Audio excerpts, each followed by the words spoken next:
A very warm welcome. Thank you for joining us on our platform 254 Political Checklist and Politics Arena. I'm your host, Njeri Njau. Thank you for joining us. Today I want us to focus on matters elderly persons in our society. Let me start by making it clear. I'm a voter in the Kiambu County. Therefore, my former women representative Gathoni Wamuchomba was not my friend. In fact, I did not give her a vote. And if she was to run for a second time, I can assure you I would not have given her a vote because of reasons well known to me. I felt my representation was not well done when she was in parliament. That does not mean I have to dismiss every other bill that she brings to parliament or even any other bill that she will table later in future. I would want us to focus on the geriatric bill, a bill that she tabled in parliament for care and medication of the old. The elderly, as discussed in our constitution, or as it is stipulated, it is 65 years and above. Remember, this is someone who is no longer in their productive age. In fact, they served the country when they were young. And if they are among those who fought for independence, we can be sure that they gave this country the very best that they could have. Well, at your prime age, you are serving the country of Kenya.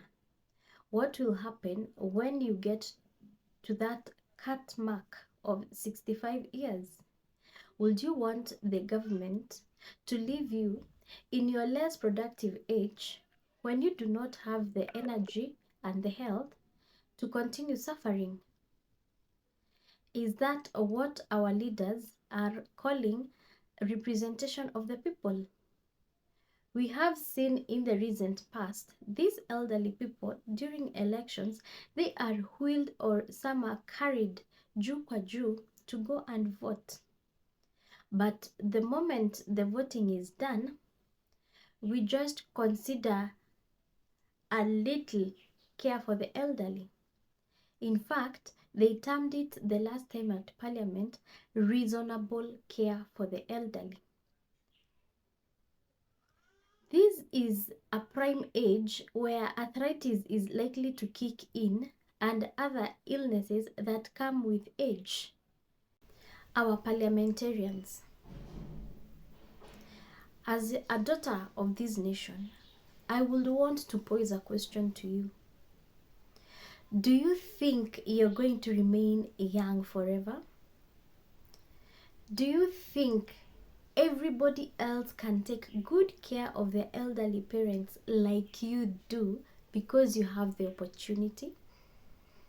And it is the opportunity to mince Kenyans dry so that you can take care of your parents. Have you seen how old women and men are suffering in hospitals? Have you seen how they are being even mistreated by people who do not understand the kind of illnesses that come with old age? Dementia, loneliness, and the likes. You voted out a bill just because Wamuchomba said no to the finance bill. I think it is high time our politicians came out and understood that there is politics and there is someone is on the other hand, and there is a nation to serve on the other hand. Those are three different things. Imagine in your prime age, as you're watching me, you're paying taxes in this nation.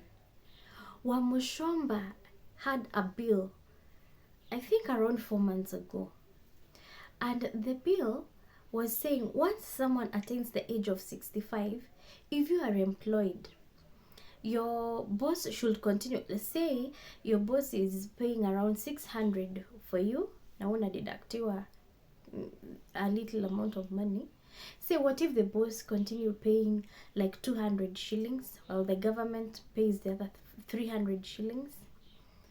Then you can access quality and affordable healthcare in this country. Wouldn't that be a good thing? What if a home for the elderly is created in every county, that they all can be meeting, wanaongea, they socialize and what have you? Imagine in the current economy and the current rate of unemployment. Have you been to TikTok of late? Imagine our leaders are fighting to even closing down of TikTok. TikTok has become a social platform where people are parading their elderly parents.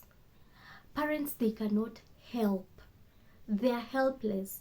Imagine the current rate of unemployment. Kenyans are coming out on sisi kwa sisi basis to help one another because the government of Kenya has failed us.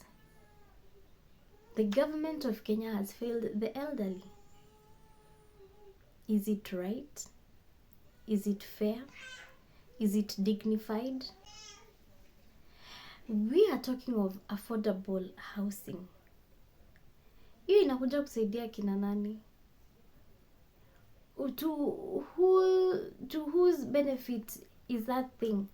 If we cannot take care or even give dignified care to our elderly parents. Imagine affordable housing when you have little or no affordable health. As we speak, the doctors have already folded their virago. They're on the streets. They are no longer attending to patients. But in any case, our parliamentarians cannot feel it. Why? Because they go to private institutions or even to outside the country for their medical care. Our parliamentarians. Is it right? Is it fair? Is it dignified? I have seen, if someone was to ask me, our politicians are so mean to the core, and we should always rethink when we are voting for leaders. For instance, if you sit back or even if you watch Parliament and Senate debates, Mount Kenya leaders, how are they? How do they even debate? Would you even compare them to the likes of opposition leaders who are in Parliament? Most of them are learned, outspoken, and reasonable. I don't want to talk about the lot of politicians we elect, but I hope that this one gets to them. They will one time be old. Their parents will not have, their children may not have the finances, and if they are lucky enough to have it, the wrath of many elderly Kenyans is facing them. With the current rate of unemployment, how do they even expect the youths to be taking care of your elderly parents? How? Just how? As we continue to bring you much more elaborate topics on this channel, please like, follow, share, subscribe on all our social media platforms. Thank you for watching.